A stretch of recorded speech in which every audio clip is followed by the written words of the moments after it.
और अब देश में विवाद का मुद्दा बन चुकी सबसे बड़ी खबर से खबरदार करते हैं, जिसके कारण कई राज्यों में प्रदर्शन हो रहा है।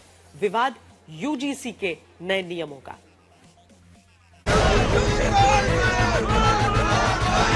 अगर समानता नहीं है तो समानता क्या इस प्रकार लाएंगे कि जो जनरल कैटेगरी से आप उनका गला ही घोंट दीजिए। यह एक खाई खोदने जैसा है विश्वविद्यालय के छात्रावासों में या विश्वविद्यालयों में। कहाँ समानता है, जन्मजात किसी को अपराधी मान लेना।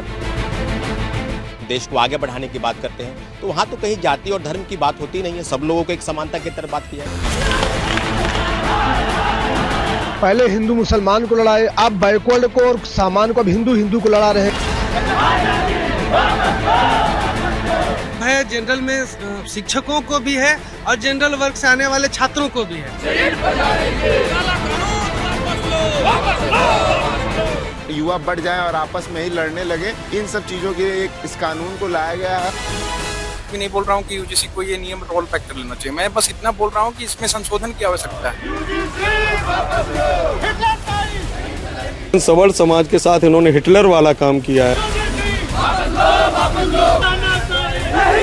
सरकार इस कानून को तत्काल प्रभाव से वापस ले। सवर्ण समाज के छात्रों को न केवल अपाहिज बना देगा बल्कि उनको जड़ से खत्म करने का कानून बनाया गया है। देखना है तो सबको एक समान देखिए, सवर्णों को भी समान एक साथ समान करिए।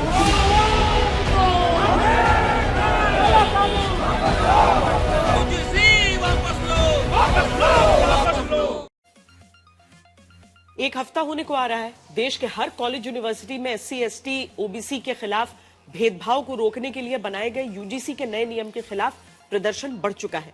नए यूजीसी नियम पर आज पहली बार शिक्षा मंत्री धर्मेंद्र प्रधान बोले हैं। कहा है कि किसी के साथ गलत नहीं होगा, भेदभाव नहीं होने देंगे।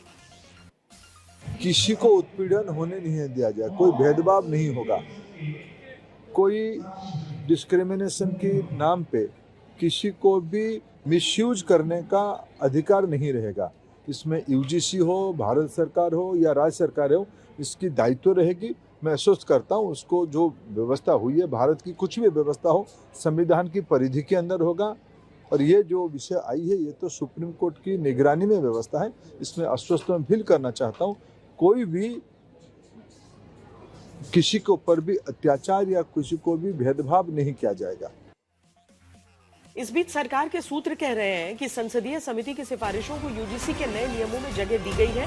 सरकारी सूत्र का कहना है कि संसदीय समिति ने स्पष्ट रूप से सिफारिश की थी कि जाति आधारित उत्पीड़न की परिभाषा में ओबीसी छात्रों और दूसरे हितधारकों के उत्पीड़न को शामिल किया जाए। समिति ने इसे संविधान के अनुच्छेद 15(4) और 15(5) के अनुरूप बताया था। अब सवाल तो यह है कि जिस नए नियम को संसदीय समिति की सिफारिश सरकार के सूत्र कह रहे हैं, क्या ये बात वो जनता तक पहुंचा पाएंगे? जो भी नेता है, जो नेता नहीं बोलेगा स्वर्ण समाज का यूजीसी के कानून के ऊपर, उसका विरोध होगा।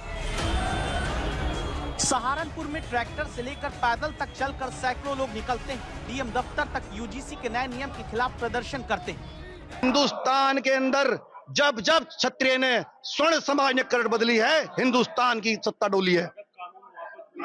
हम वापस लेके रहेंगे, दिल्ली कूच करेंगे। अगर प्राणों की आहुति देनी पड़ गई तो दिल्ली जाके प्राणों की आहुति नहीं हटेंगे नहीं। कानपुर में सनातन मठ मंदिर रक्षा समिति के सदस्य डोनेशन के लिए नहीं, खून से खत लिखने के लिए ब्लड निकलवाते हैं। मैं इसलिए निकलवा रहा हूँ, मैं कोई बीमार नहीं हूँ, मैं मानसिक रूप से पूर्णतः स्वस्थ हूँ। और मैं बताना चाहता हूँ, ब्लड मैं इसलिए निकलवा रहा हूँ कि यूजीसी के विरोध में मैं आज अपने ब्लड से माननीय नरेंद्र मोदी जी को पत्र लिखूंगा कि इसको वापस लिया जाए, ये गलत है।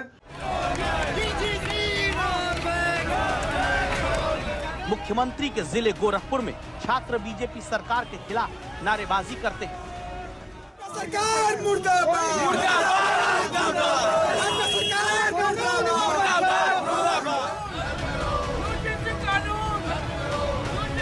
जिस संभल को 2027 की सबसे बड़ी प्रयोगशाला बीजेपी बना रही है, वहां भी सवर्ण समाज के लोग बाइक स्कूटर रैली निकालकर यूजीसी नियम का विरोध करते हैं।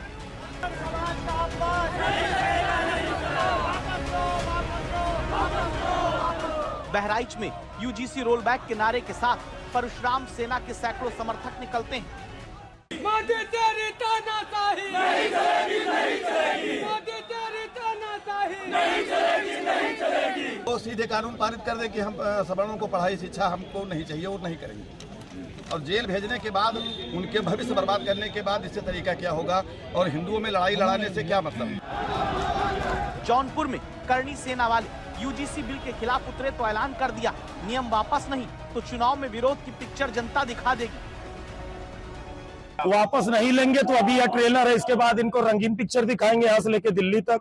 तैयारी चल रही है, सरकार का जवाब आएगा। सरकार इतने जल्दी जवाब नहीं देती, सरकार जवाब तब देती है जब सरकार के हलक में कोई चीज जाता तब सरकार जवाब देती है। हापुड़ में कुछ लोगों ने घर के बाहर विरोध में ये पोस्टर तक चिपका दिए कि बीजेपी नेता वोट मांगने ना आए।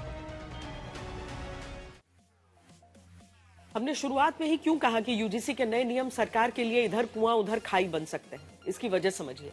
केवल यूपी की बात करें तो सवर्ण वोट का 80%, फिर चाहे ब्राह्मण हो, क्षत्रिय हो, वैश्य हो, वो बीजेपी को वोट देते हैं। वहीं ओबीसी वोट का 60% से ज्यादा हिस्सा पिछले विधानसभा चुनाव में बीजेपी पाई। अब नियम पर अडिग रहे तो सवर्ण नाराज, नियम पर कदम खींचे तो ओबीसी नाराज। इस बिल में क्या आप लोगों को लग रहा है कि ऐसी गलती है जो आपके खिलाफ है? ये जो यूजीसी की नई गाइडलाइन आई है, ये ईस्ट इंडिया कंपनी से संबंधित मैकाले की शिक्षा नीति को जाहिर करती है। क्या है उसमें? सीधे तौर पे आप देखेंगे कि इसमें विश्वविद्यालय के छात्र को 2 धाराओं में बांट दिया गया है, एक सवर्ण एक एंटी सवर्ण। जब एक मेस में खाना खाते हैं, हमको नहीं पता होता है कि एक दिन पहले इस थाली से किसने खाना खाया था। हॉस्टल से निकलते हैं तो कपड़े तक शेयर कर लेते हैं। एक बात ये, यहाँ पे ऐसी कोई आवश्यकता नहीं। दूसरा, जो सरकार का यहाँ पे मंतव्य है वो कोई ओबीसी एसटी या किसी के हित में नहीं है, ये केवल और केवल छात्र विरोधी है। स्वर्ण जो छात्र हैं उनका कहना है कि रिप्रेजेंटेशन की कमी, क्या रिप्रेजेंटेशन है ही नहीं। मैं इस बात पे भी नहीं बोल रहा हूँ कि यूजीसी को ये नियम रोल बैक कर लेना चाहिए, मैं बस इतना बोल रहा हूँ कि इसमें संशोधन की आवश्यकता है। किसी भी प्रकार का कोई भी व्यक्ति को आप जो है बिना अकाउंटेबिलिटी तय किए उसको अगर दोषी आप करार दे देंगे, मान लीजिए मैं ही हूँ, मेरे पे अगर किसी ने केस कर दिया, मैं अगर दोषी नहीं हूँ और मुझे सजा मिली, तो ये तो मेरा जो यूनिवर्सल प्रिंसिपल ऑफ जस्टिस है उसका बिल्कुल खनन है। न्यू गाइडलाइंस आए हैं, ये बहुत ही सराहनीय है और ये स्वागत योग्य है। जो माननीय हमारे प्रधानमंत्री के द्वारा इस निर्णय को लिया गया है, उस कैंपस को एक समावेशी और समानता के अधिकार को एहसास कराने के लिए, बस कागजी दिखावे के लिए नहीं बल्कि ग्राउंड लेवल पर रियलिटी को रूबरू कराने के लिए लिया गया। यूजीसी ने जो नियम लागू किए 13 जनवरी को, उस नियम का आखिर विरोध आप लोग क्यों कर रहे हैं? क्योंकि हाथ में तो आपने प्ले कार्ड ले रखा है। आप समानता की बात करते हैं, हम लोग पढ़े लिखे लोग हैं, एक समाज बनाने की बात करते हैं, देश को आगे बढ़ाने की बात करते हैं, तो वहाँ तो कहीं जाति और धर्म की बात होती नहीं है, सब लोगों को एक समानता की तरफ बात की जाए। क्यों आशंका है कि सवर्णों के साथ या सवर्ण स्टूडेंट, जनरल स्टूडेंट के साथ भेदभाव होगा? पहले ये हो चुका है, SC/ST एक्ट के टाइम पे ये हो चुका है और ना ही इसमें कोई पेनल्टी का प्रावधान है या कुछ भी फेक, मतलब जो आप चार्जेस लगाते हैं, ये पहले हो चुका है बहुत, तो उस वजह से एक डर का माहौल है। इक्विटी स्क्वाड बनना है, किसी बात का भय है उसको लेकर? भाई नहीं, मैं इसका समर्थन करता हूँ, पुरजोर समर्थन करता हूँ। उस एक्ट के तहत में बहुत सारा ऐसा कंफ्यूजन है कि क्या एक्ट में प्रावधान है, कैसे एक्ट में अरेस्टिंग है, किस प्रकार से आपको पनिशमेंट मिलेगा। तो इस कंफ्यूजन को दूर करने के लिए, और ये जो जातीय व्यवस्था है, पहले तो समरसता था, अब समरसता का भाव टूटता हुआ नजर आ रहा है। अब देखिए, जैसे जनरल के शिक्षक यदि कोई हैं और ओबीसी SC वर्ग का यदि कोई बच्चा उनको समझा रहे हैं, उसको कुछ चीजों को बता रहे हैं, या वो क्लास नहीं आ रहा है उसको लेकर के यदि उसको कुछ बोल रहे हैं, तो भी वो बच्चा उठ करके केस करेगा तो टीचर की नौकरी पे खतरा पड़ सकता है।